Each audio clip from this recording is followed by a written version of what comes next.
تعرفوا ان الريم او الرغوة اللي بتتكون على وش الشوربة لما بنيجي نسلق اللحمة او الفراخ وبتدي شكل مش حلو وكلنا بنشيلها، ديت عبارة عن البروتينات اللي موجودة في اللحوم، يعني حاجة مفيدة مش العكس. عشان نتجنب تكوينها واحنا بنسلق اللحوم في خطوات رئيسية هنعملها هتقلل تكوينها جدا معانا.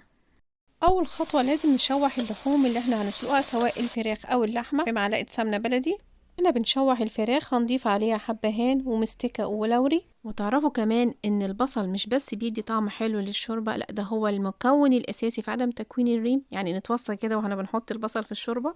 فهنضيف مع تشويح الفرخة بصلاية متقطعة حلقات، وبعد ما تغلي هنضيف عليها بصلاية سليمة. بعد ما شوحنا الفرخة كويس هنضيف عليها مية سخنة، مش هنضيف الكبدة والقناصة طبعا مع التشويح، هنضيفها بعد ما تغلي المية كويس في الشوربة. ممكن تضيفي اي مكونات انت حباها او متعودة تعمليها في الشوربة. الطريقة ديت هتخلي طعم الشوربة معاكي حلو وهتمنع وجود الريم.